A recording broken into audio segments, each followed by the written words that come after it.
आज रात 8 बजे देश को संबोधित करेंगे पीएम मोदी। लॉकडाउन 4.0 पर हो सकता है बड़ा ऐलान, पीएमओ ने ट्वीट कर दी जानकारी। 17 मई को खत्म हो रहा है लॉकडाउन 3.0। आज से अलग अलग शहरों के लिए चलेंगी नई दिल्ली से 15 स्पेशल ट्रेनें। सफर करने वालों को स्टेशन पर पहुंचना होगा 90 मिनट पहले। सोमवार को 3 घंटे में बुक हुए 54,000 से ज्यादा की टिकट। पीएम नरेंद्र मोदी ने सभी राज्यों के सीएम के साथ की बैठक। कहा, कोरोना से लड़ाई में भारत कामयाब हुआ। सभी राज्यों ने कोरोना संकट में अच्छा काम किया।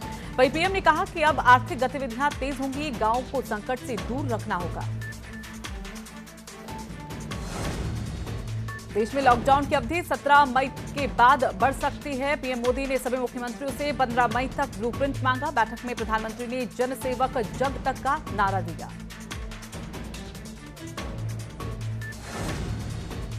कोरोना काल में लगातार हो रहे मजदूरों के पलायन के चलते मजदूरों को लेकर गृह मंत्रालय ने सभी राज्य सरकारों को एडवाइजरी जारी की है, जिसके तहत मजदूरों को पैदल पटरी पर चलने और भीड़ लगाने से रोका है।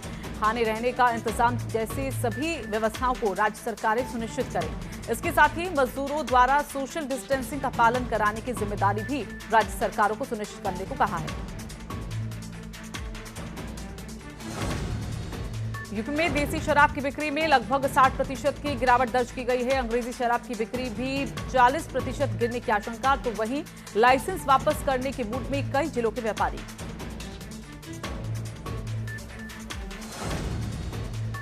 उनहत्तर हजार शिक्षक भर्ती परीक्षा का रिजल्ट जारी किया गया। परीक्षार्थी रिजल्ट को बुधवार दोपहर बाद देख सकेंगे। बता दें कि 90 और 97 नंबर के कट ऑफ पर परीक्षा परिणाम घोषित हुई है। यूपी सरकार 6 भत्तों को स्थायी तौर पर खत्म कर सकती है। राजस्व में आई कमी की वजह से भत्ते खत्म हो सकते हैं। बताया जा रहा है कि भत्ते खत्म होने से 16 लाख कर्मचारी प्रभावित होंगे।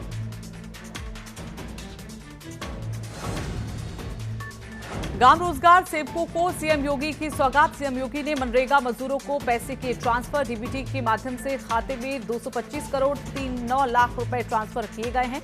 बताते चले कि ग्राम रोजगार सेवकों को बकाया मानदेय का भुगतान किया गया है। सीएम योगी ने बारिश, आकाशीय बिजली और ओलावृष्टि से लोगों की मौत पर दुख जताया है। वहीं मृतकों के परिजनों को 4-4 लाख रुपए आर्थिक सहायता देने का ऐलान भी किया। सभी घायलों के इलाज के लिए अधिकारियों को निर्देश दिए गए। वहीं सीएम ने कहा है कि राहत कार्य में किसी प्रकार की लापरवाही बर्दाश्त नहीं की जाएगी।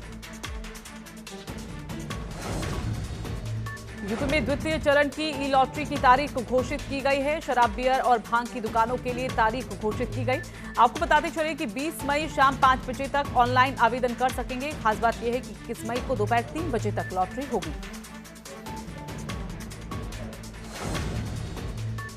यूपी में आज से लोन मेले का आयोजन शुरू हो रहा है। प्रदेश को एमएसएमई हब बनाने के लिए कार्यक्रम शुरू होगा।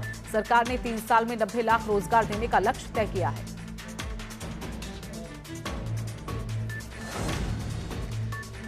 यूपी में कोरोना संक्रमितों की संख्या 3500 के पार, जिसमें से 1758 मरीज को डिस्चार्ज किया जा चुका है। यूपी में कोरोना के एक्टिव केसों की संख्या 1735 केस है। तो वहीं 80 मरीजों की मौत हो गई है। यूपी में 74 जिले कोरोना के संक्रमण से प्रभावित हैं। उत्तराखंड में कोरोना का ग्राफ बढ़ा है। राज्य में कोरोना मरीजों की संख्या 69 हो गई। उधम सिंह नगर में एक और कोरोना पॉजिटिव सामने आया। पंजाब से आए एक ट्रक ड्राइवर की रिपोर्ट पॉजिटिव आई है। पंजाब से बाजपुर ट्रक ड्राइवर आया था।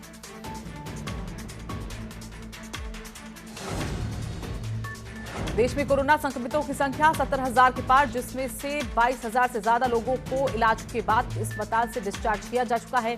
देश में कोरोना के एक्टिव केसों की संख्या 45,925।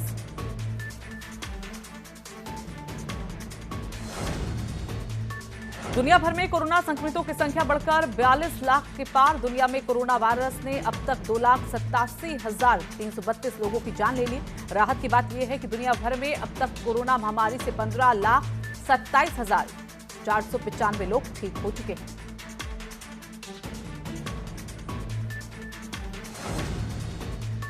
देश की सबसे बड़ी अवैध कॉलोनी खोड़ा को किया गया सील। 16 कोरोना पॉजिटिव मिलने से मचा हड़कंप। पुलिस ने आवाजाही पर पूरी तरह से लगाई रोक।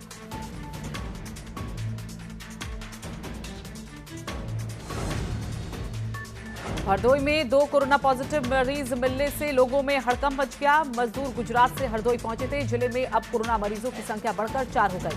अब दोनों कोरोना मरीजों को लखनऊ भेजने की तैयारी की जा रही है। कन्नौज जिले में एक और कोरोना पॉजिटिव युवक मिला है। बीती 26 अप्रैल को गुपचुप तरीके से युवक मुंबई से ऑटो चलाकर पूरे परिवार के साथ कन्नौज आ गया था। ऐसे में स्थानीय लोगों की सूचना के बाद जब युवक की जांच की गई तो वो कोरोना पॉजिटिव निकला। फिलहाल युवक के इलाके को सील कर दिया गया और सैनिटाइज किया जा रहा है। बीते 2 दिनों में 2 कोरोना पॉजिटिव मामले सामने आने के बाद स्वास्थ्य महकमे में हड़कंप मच गया है। आगरा में पारस हॉस्पिटल को फिर खोलने की अनुमति मांगी गई है। आरोपी डॉक्टर अरिंजय जैन ने डीएम-सीएमओ से अनुमति मांगी है। आपको बता दें कि हॉस्पिटल पर करीब 10 जिलों में कोरोना फैलाने का आरोप है। मामले को लेकर न्यू आगरा थाना में मुकदमा दर्ज किया गया।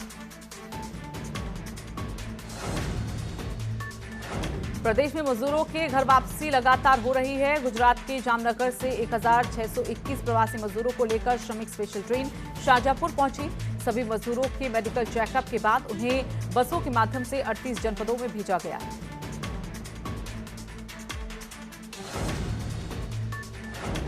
मेरठ में मिला कोरोना पॉजिटिव। थाना लिसाड़ी गेट इलाके में पुलिसकर्मी कोरोना पॉजिटिव मरीज मिलने से हड़कंप मच गया।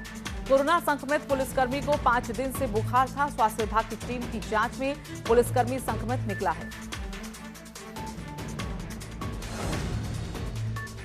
हरदोई में भी 2 कोरोना पॉजिटिव आने के बाद हड़कंप मच गया। बलग्राम और गलवा क्षेत्र में रहने वाले 2 लोगों की रिपोर्ट कोरोना पॉजिटिव आई है। ये दोनों महाराष्ट्र से लौटकर हरदोई आए थे। लॉकडाउन के बीच चंडीगढ़ से सैकड़ों किलोमीटर की यात्रा कर मजदूरों का जत्था कन्नौज पहुंचा। पैदल आ रहे कई मजदूरों के पैरों में छाले पड़ गए। रास्ते में एक महिला ने बच्चे को जन्म दिया। लोगों से मदद की गुहार लगाते हुए दिखे। छिबरामऊ कोतवाली इलाके में मजदूर थक हार कर बैठ गए। बता दें कि सभी मजदूर चंडीगढ़ से मध्य प्रदेश जा रहे थे।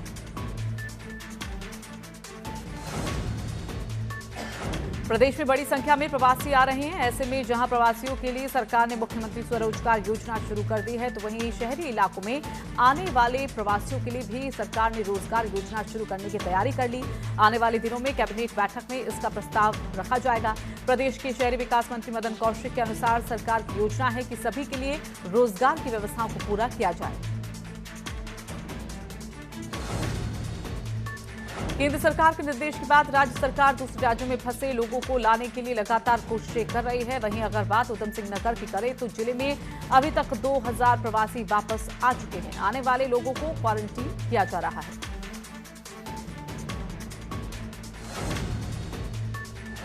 बुलंदशहर में क्वारंटीन सेंटर में रखे गए मजदूर की बेटी की मौत हो गई। मौत की सूचना मिलने के बाद प्रशासन में हड़कंप मच गया।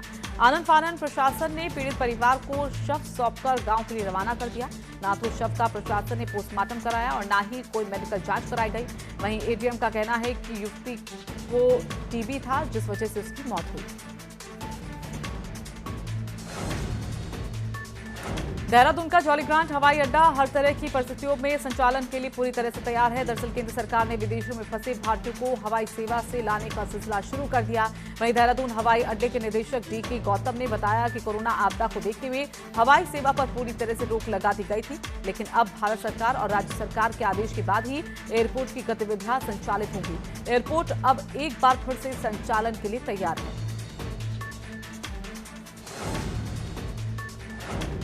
दूसरे राज्यों से प्रवासी मजदूरों के घर वापस आने का सिलसिला जारी है। श्रमिकों की घर वापसी के लिए स्पेशल ट्रेनें चलाई जा रही हैं।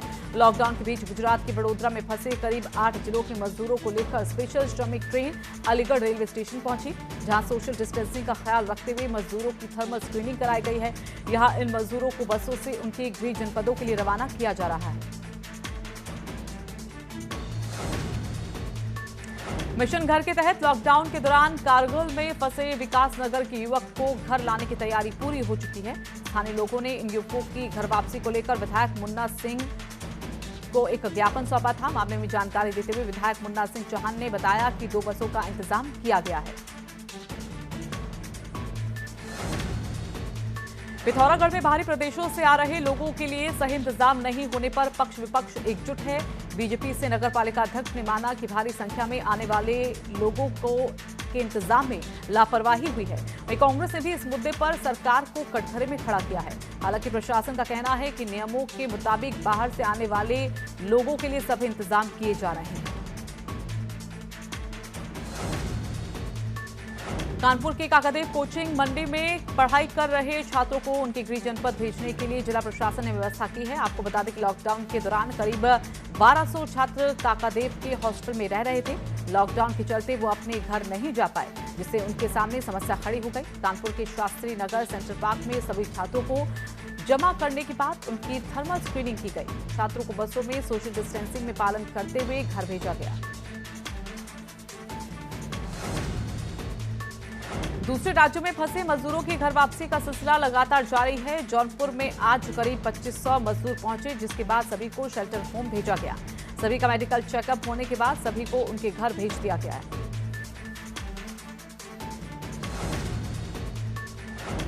घर वापसी करने वालों को पिथौरागढ़ में खासी दिक्कतें उठानी पड़ रही हैं। आलम यह है कि प्रवासी दूसरे प्रदेशों से अपने जिले में तो पहुंच गए, लेकिन यहां कोई सुध लेने वाला नहीं। आलम यह है कि वापसी कर रहे लोग पिथौरागढ़ मुख्यालय में दर दर की ठोकरें खा रहे हैं।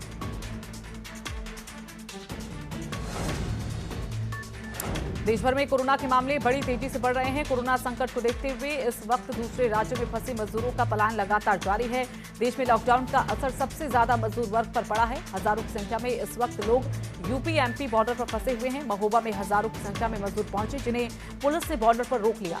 महोबा जिला प्रशासन इन सभी लोगों को महोबा के आगे जाने से मना कर रहा है। कानपुर से कोरोना संकट के बीच अच्छी खबर सामने आई। दरअसल कांशीराम अस्पताल से आज 36 कोरोना मरीजों को पूरी तरह ठीक होने के बाद डिस्चार्ज कर दिया गया। इस दौरान मेडिकल स्टाफ और डॉक्टरों ने तालियां बजाकर सभी मरीजों को विदा किया। अब तक कानपुर में 95 मरीज ठीक हो चुके हैं, जबकि 301 कोरोना केस में से 166 एक्टिव केस हैं।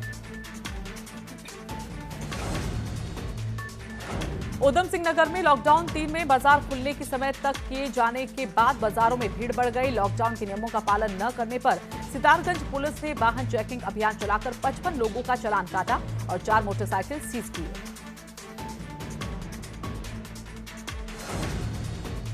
लॉकडाउन के बीच शादी का सिलसिला जारी है। कानपुर में दुल्हन के मां बाप और अपने सिर्फ 5 परिजनों के साथ पूरी शादी रचा ली। इस दौरान पुरोहितों से लेकर सभी लोग लॉकडाउन का पालन करते हुए नजर आए।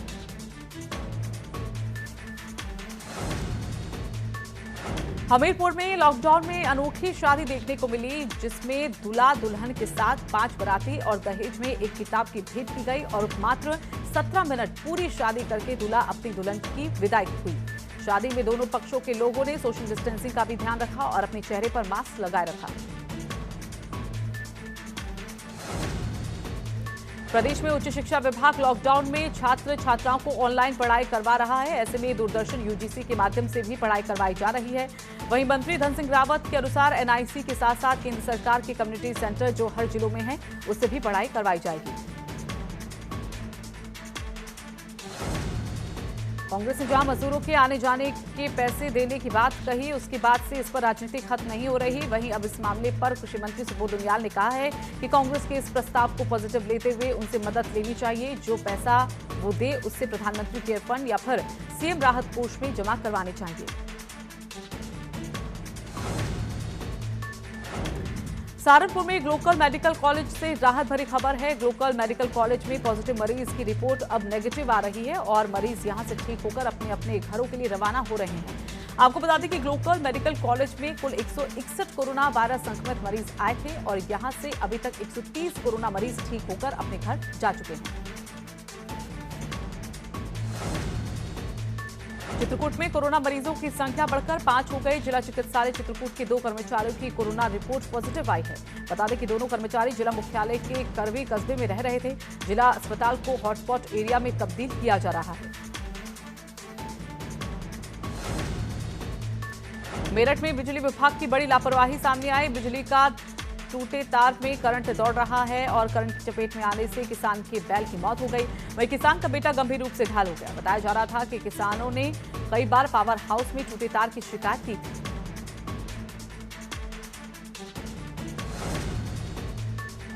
देश में कोरोना महामारी का दौर है और सरकार अपने राज्यों में फंसे प्रवासियों को लगातार ला रही है। अल्मोड़ा में हजारों लोग अपने घरों को लौट चुके हैं, पर वहीं अभी भी कई लोग रेड जोन इलाकों में फंसे हुए हैं। वहीं अल्मोड़ा में वापस आ रहे प्रवासियों की व्यवस्था में किस तरह लापरवाही देखने को मिली। कासगंज में दरोगा ने ड्यूटी पर जा रहे लेखपाल के साथ अभद्रता की, जिसके बाद 12 से ज्यादा लेखपाल आक्रोशित हो उठे और इकट्ठा होकर दरोगा के खिलाफ कार्रवाई की मांग करने लगे। वहीं मामले की जानकारी मिलते ही तहसीलदार, एसडीएम और सीओ सदर मौके पर पहुंचकर मामले की जानकारी ली। वहीं लेखपाल संघ ने दरोगा के खिलाफ तहरीर दी है।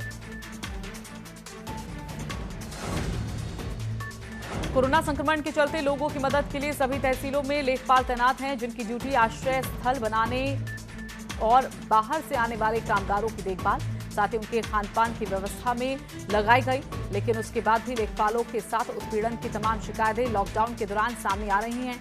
तो वही लेखपालों ने आरोप लगाते हुए कहा कि जब वो रोड पर निकलते हैं तो पुलिस द्वारा उन्हें जगह जगह रोककर परेशान किया जाता है। लॉकडाउन में गन्ना किसानों का सरकारी चीनी मिलों पर 200 करोड़ से ऊपर बकाया है। वहीं प्राइवेट चीनी मिलों पर भी 600 करोड़ से ज्यादा का बकाया है। गन्ना किसानों को पेमेंट न मिलने पर किसान नेता गणेश उपाध्याय ने हाईकोर्ट नैनीताल में किसानों को गन्ना पेमेंट देने के लिए याचिका डाली है।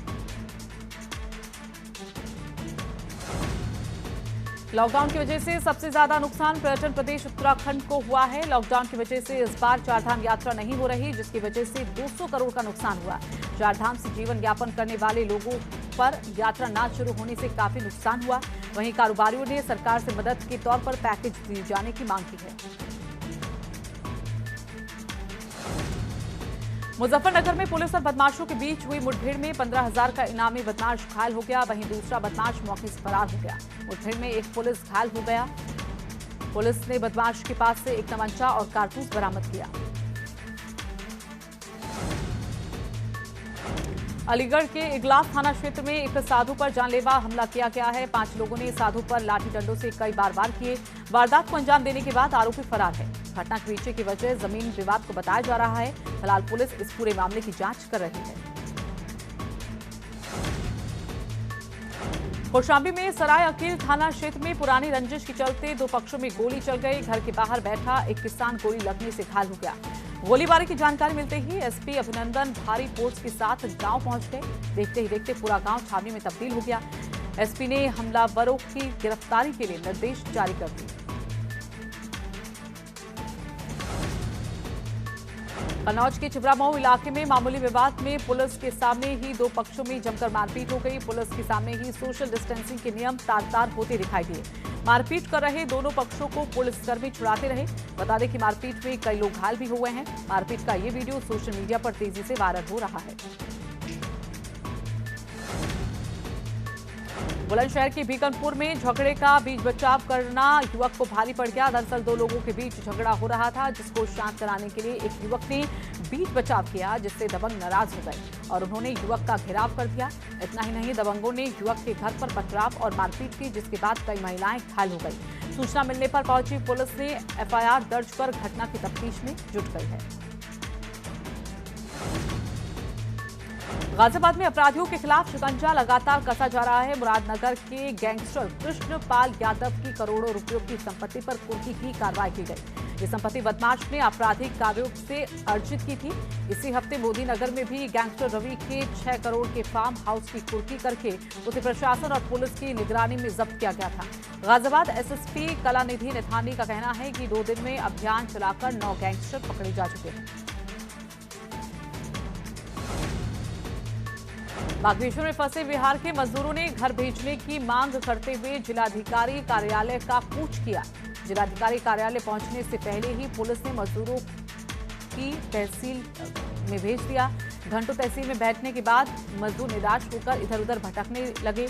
मजदूरों का कहना है कि 15 दिन पहले ही हम लोगों ने प्रशासन को घर भेजने के लिए पत्र लिखा था, लेकिन प्रशासन ने अभी तक कोई संज्ञान नहीं लिया।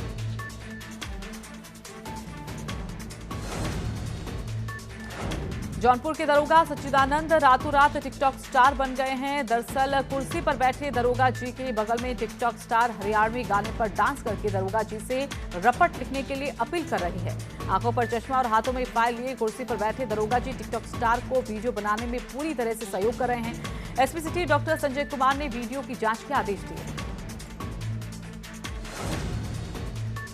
अलीगढ़ में मामूली कहासुनी के बाद दो पक्षों में पथराव हो गया। इस पथराव में करीब 6 लोग घायल हो गए। सूचना मिलते ही मौके पर पहुंची भारी पुलिस बल में हालात काबू में पाया, जिसके बाद पूछताछ के लिए कई लोग हिरासत में लिए गए। ये घटना शास्त्री गेट थाना क्षेत्र के जियागंज की है।